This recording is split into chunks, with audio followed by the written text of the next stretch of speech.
Good morning, Salamatu. Clearly, I can see you were carried away with your interview with Dawisu. Exactly.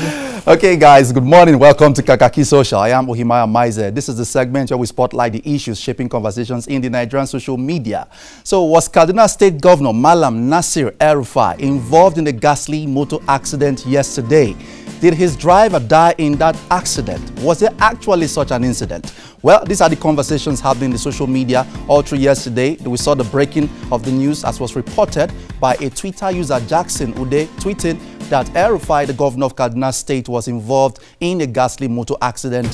But the governor has come out to disclaim that report. But this was what happened yesterday. Jackson PBN tweeted and said, El-Rufai in a ghastly accident. His driver said to have died on the spot. No one knows the condition of the Kaduna governor. Please pray for him no matter the differences we have politically. But very quickly, Nasir El-Rufai fired back an update. Kaduna update. I woke up after a rare 8-hour bout of deep sleep to learn that some bigotry-driven PDP-affiliated fake news platform has declared my driver dead and my humble self in coma. Both claims are false. I thank them for reducing the days in their lives and adding them to mine. I remain their permanent nightmare and not about to disappear from their wretched and corrupt lives anytime soon by the grace of Almighty Allah until they are permanently retired and buried. Nasir El-Rufai on his Facebook, verified Facebook account, he posted that update, and immediately this drew a lot of reaction from users on Facebook. Lillian Musa posting yesterday said, Kaduna, when will you grow up? I knew you would do this. Must you always answer as a leader? Can't you ignore for once? Who amongst us will live forever? Who knows when? Your state is getting worse. Innocent people are being killed every day, and you come out to post this? I'm disappointed in you, sir. Highly disappointed. You are too childish. Now, Pekin, you be. Fix Kaduna abeg. Lillian Musa posted that in response to the governor's post. Yahaya Ndakeni Abubakar posted and said, Wallahi, I like you as a leader of the masses and an advocate of discipline. But please, you are a governor for the whole of Kaduna State, including the Southerners. Please bring them closer. Address with vigor the insecurity that has bedeviled their area and accommodate them adequately in your new plans. Allah is your strength. And we saw more comments yesterday on that thread from John Uche Chukwu Onwoha. The only thing that will convince me that you are not incapacitated by the accident is making a video. Otherwise, shut up and face the consequences of your wickedness. John Uche Chukwu Onwoha posted that. And then from Christopher John, thank God you are safe and sound. It is time to turn over a new leaf and do justice to all, irrespective of affiliation. You can make Kaduna great again if you so wish. Malam, nobody wishes you ill, because even if you rule for 1,000 years, it will end. But stop causing pain to unpaid students, sacked workers, people with contrary views, etc. You are leader of all. From Christopher John, we saw that Muhammad Sagir bin Isa said, it is a general belief that when rumors like this spread, it is a sign of longer life. The Almighty that brought you this far will spare your life to transform Kaduna so we all may enjoy the much desired dividends of democracy. Muhammad Sagir bin Isa posted that yesterday. But Jackson Ude came back on Twitter. He was the one who broke that news. Said, I have been informed by my informants inside Kaduna government house that El-Rufai has gone to Dubai to have some rest after a tough re-election battle. And then somebody asked him after that tweet that what about the accident? Was it all lies? And then he replied and said the accident is true, but they are playing hide and seek with it. And then he came back and responded to another Twitter user and said, what do you think? They want to keep the story as secret as possible. You really think El-Rufai will leave Kaduna at this time for a holiday? That was what he tweeted. I really hope that the Kaduna State Governor is alive and well, as he has said. And we pray for his sound health and his continuous good life. And we move on from that issue now to the issue of this young girl who was sent out of school for not being able to pay her school fees. And in this video you're about to watch, she's saying that she would rather she's flogged than being sent away from school. And this video has got a lot of Nigerians reacting emotionally and say, oh my God, she was sent out of school for not being able to pay her school fees. I wish I can pay her school fees. A lot of people have also risen to that occasion to support this little girl. Wale Gates shared this video with us on Twitter. He said the school sent her home because her parents haven't paid her school fees. The little girl said she prefers to stay back at school and get flogged instead of being sent home daily for non-payment. It's also a hilarious twist to the video, but actually very, very touching and concerning. Let's take a look at this video. You never pay now. I never been. Let me say I'm not going to pay. I'm going to push it, but Okay, so you wait, but you better not make them flog you. Or make them say me you go tell your mommy. Flog me. Why they go flog me? The canning go tired. They go tired for flogging. They go flog. They go tired. And they say they stop. I tell they say I stop my bag. And they say they stop. Yeah, and just like that, she was sent away from school. She's not going to be in school on that day because her parents have not been able to pay the school fees. Newton Nikiri said the little girl from Sapele, Delta State, who was sent home from school due to her parents' inability to pay her school fees, has vowed to teach the school a lesson. I don't know whether to laugh or cry, but I would rather stick with crying. And then we saw more reactions yesterday on Twitter. Maskalati tweeted and said, hope our government is watching this poor little girl, so angry of being chased away from school for not being able to pay her fees. And then from another Twitter user, Sapindo, after watching the viral video of a little girl that was sent home from school in a state with so much money, kids like this shouldn't struggle for basic education. Another big example of a failed system. And then we saw also another Twitter user weighing in on the conversation yesterday. Let's go on to the next slide and take a look at Damoye's tweet. He said, please, can somebody help me find this little girl's parents? I will volunteer to pay her school fees till she finishes primary school. Please retweet till I find her. Thanks. Police is your friend. He added a hashtag. And then Charles of Paleke, who is the CEO of the Play Network, posted on his Instagram page. He said, who can genuinely track down the little girl's parents? I'll pay her school fees till she's done with university. And I know God will keep providing for me to accomplish it. Charles of Paleke saying that he's willing to pay the fees of this little girl up to university level. And she's asking who has contacts to that little girl. Vivian also tweeted, said, everybody now wants to assist that little girl. No offense though. Every penny counts. But the truth is there's a little child around us whose parents can't afford to send them to school or are struggling to pay the required fees of their child. Why not start from there? From Vivian, we saw that tweet yesterday.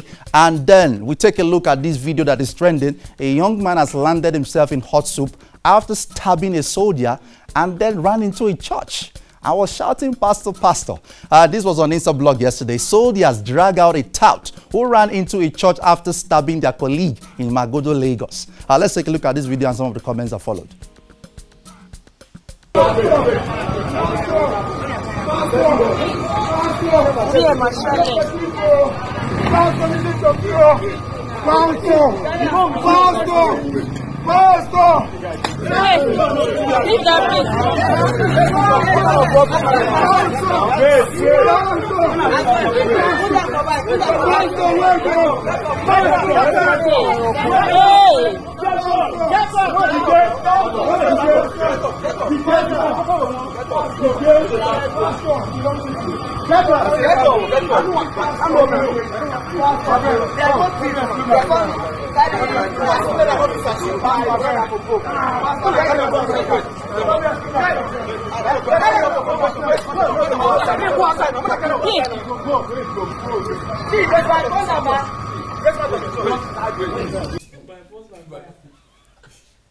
Oh my God. Okay, let's take a look at the comments from Instablog. On Instablog Nigeria yesterday, Miss Vanilla said, laugh out loud. After stabbing soldier, you're calling pastor. Pastor won't save you. Just receive the beating in good faith. The Lord is your muscle. Prince Joan said, the dude formed dead when Koboko hit him for head, thinking they will free him. Now your beating start, I swear. I'm from Ikewedo. See as God won't turn him life around from being a tout. Because I'm sure he won't be a tout any longer if he makes it out of this one alive. And then from Wisa Tiger 01, I can't just stop laughing. Am I the only one that finds this funny? You stab a soldier, chai, you will nearly die. He come the shout pastor. What did pastor want to do for this kind of matter? Exactly. What exactly is he expecting the pastor to do?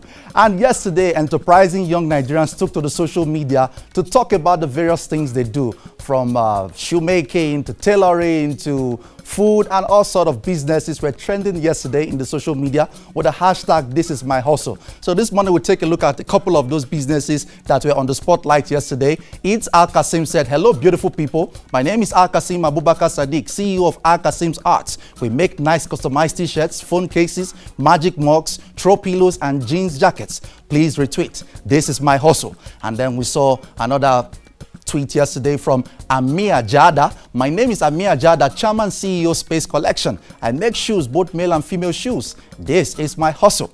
And we saw more comments yesterday. Hadiza Bulama _ tweeting said, hello everyone. My name is Hadiza Bulama. I'm the owner of Snack Parlor. I make amazing desserts and snacks. Abuja based. Please retweet. This is my hustle. And more yesterday, Tia Imram said, hello everyone. My name is Fatia Imram. I'm a photographer. This is my hustle. We cover any kind of event and photo shoots. Tia Imram on Instagram. And then we saw yesterday also from Hadiza _ hello Twitter people. My name is Hadiza Ahmed. I live in Maiduguri and this is what I've started doing of recent. Please retweet and show some love. I promise it's really nice. This is my hustle. I am Gausi said, this is my hustle. I am Abdul Wahab based in Ado Ekiti. I rear catfish and also smoked catfish. This is who I am. Kasim Abdul Wahab tweeted that. Omar _ Farouk _ Sakin Siyasa said, my name is Omar Farouk. Phones, iPhones, Techno, Infinix, Huawei, Apple Watch, shoes, Mangana Takari. This is my hustle. So yesterday and also from Makachala, hey guys, I'm an architect. Here are some of my designs. If you need a building design, 3D models or render, contact me. I'm your guy. Please retweet. This is my hustle. So these were the conversations young Nigerians were having yesterday. Mami289 said, hello everyone, my name is Zainab Abubakar, owner of M&H Designs. I sell affordable handmade shoes. This is my hustle. Please retweet. And also the new media aide to President Muhammadu Buhari joined the conversation yesterday. Bashir Ahmad said, I spent over an hour reading every tweet under this is my hustle hashtag. Every single tweet made me happy genuinely. That's so pure hustle. Guys, I'm super proud of you all. With such your hustle, you're taking Nigeria to the next level. Alaya Bunkasa Kasowanchiku. Okay, we take a look now at this very touching story also that we saw yesterday on Twitter. Let's go and take a look at the details of this story. A young man who is bedridden. Shalom Tio shared this with us. Hello, Twitter family. We have done this before and I believe we can still do it again. One of us, Mr. Idakwo Paul, has been diagnosed with spinal cord tumor. He is to undergo spinal cord tumor removal surgery in India. Mr. Paul passes out urine uncontrollably. Kindly assist and retweet, please. And then in another tweet, he said, nothing is too small or big in helping Mr. Idakwo to get back on his feet. You can send your widow's mite to the following account details. Idakwo Udale Paul, 01067297743, GT Bank, thank you. We'll take a look at this short video now of his brother explaining the ordeal that he has gone through since he's been bedridden. Let's take a look at this video. This is our brother, Paul Idakwo. He has been lying down on this bed for more than 1 year now. He has been diagnosed with spinal cord tumor. That has brought him a lot of pains. He cannot stand up, he cannot walk, he cannot do anything for himself. He passes out urine uncontrollably. And even sitting on the wheelchair brings him a lot of pains. He is to undergo a spinal cord tumor removal surgery in India. And that is to cost him a whopping 6 million naira. Where will he raise this money? He has run helter-skelter to raise his money, but to no avail. But we know that you can do something. Make him the strong man that he used to be. Bring him this life that he has lost. Thank you, everyone. So you've heard the story, and he's been bedridden and he needs 6 million naira to perform that surgery. I know that half of that money is what some people spend in a nightclub. Someone is going to spend 6 million tonight in a nightclub in Nigeria. That's a fact for those who know about nightclubbing. Okay, we move on from that issue now to the case of Austin Usman Okai, the detained political activist from Kogi State. He has finally regained his freedom. Yesterday, he was released on bail by the DSS after over 20 days in detention. And he tweeted yesterday when he came out. Let's take a look at what he tweeted, confirming his release from the custody of the DSS. Can we go on to the next slide very quickly and take a look at what Austin Okai tweeted yesterday, moments after he came out, tweeting at his handle at PDPNYF. He said, freedom for me at last. Thank you very much and God bless you all. Today, I am back after 21 days in the DSS custody in Lokoja after Governor Yaya Bello accused me of inciting masses against him. Thank you, Kakaaki Social. Thank you, social media family. God bless you. Austin Okai is finally out. I think we are also happy that he came out alive. There had been rumors circulating in the social media that he had been killed. But he's finally out of detention and he is alive and well. I will take a look now on Going now to entertainment matters, you recall that I think yesterday we brought you the issue of Inyanya and Ubi Franklin, the two business partners who started Made Men Music, the record label that has signed Techno. And Inyanya had said that Ubi Franklin cheated him in their business relationship and agreements. But Ubi Franklin is coming out with another side of the story. He had a sit down with Dotun of Cool FM and Kemi Smalls and had a conversation with them about his own side of the story. We'll take a look at some of the details of that in a video that is currently trending also. Ubi Franklin explains his side of the story amid allegations by ex-label mate Inyanya. Ubi Franklin is saying that he didn't cheat Inyanya. The case of Inyanya's name not being on the CAC documents, it was because Inyanya never really wanted to be part of the business. He said he just wanted to mind music. He didn't want to be involved in the business, and that was why his name was not even in the company documents in the first place. Let's take a look at this video. This is the first CAC certificate, CAC document that was registered. Okay, so now this says May 21st, May 2012. Yes. So you were saying that it's the idea. I mean, that's when the company, the MMNG company started. Yes, that's the first. Now, I'm gonna. So what I'm gonna do real quick is I'm gonna open the commission thing on here. You can do a public search and just search for that. So to Because corroborate. part in the document, I know if you're partners with anybody, if you have directors, the name and signatures of both directors will be there. So now and I have all the signatures. I have a lot of documents Inyanya has signed. Yeah, that will show you that he signed the document. And you know, there are strong allegations that anyway we'll get to that. Okay, let me just say this certification right now, this document says there's your name on it. Yeah. As shares taken by each subscriber. Yeah. Now that's for yours is 700,000. 700. So like you know, you can't be on the document alone. So I just gave other people shares. That was the first so now document, you gave shares to your brother, right? Yeah. Because I can see that. Yeah, those are my brothers. Okay, now so for this, now let's be honest. Yeah. What this says is from the first time inception of MMMG, Inyanya was not part of it. Yes, and I say that everywhere, and this is a proof. Okay, so now this says that the document for Made Men, Inyanya was not a business partner with you. Yeah, from the beginning. Okay. Yeah. So from the inception of 2012. This is a document from. So let me continue the conversation. Sure, you guys understand. Why wasn't he a business partner? He said he didn't want to be part of it. He said he wasn't interested in doing music, business side of the music. He was just interested in going forward with recording his songs and doing it. That if I can push him and I believe that he can become big with me without signing for somebody, no problem. Okay, so. Okay, and it's a very lengthy interview, over 1 hour long. It's on YouTube. You can go on YouTube and watch the full video on YouTube. But in that interview also with Cool FM, Ubi Franklin said that Inyanya doesn't like techno. He said that very emphatically. You'll recall that that was one issue that caused a strain in the relationship between Ubi Franklin and Inyanya, but he has come out to actually say that Inyanya doesn't like techno. Let's take a look at another part of that interview very quickly.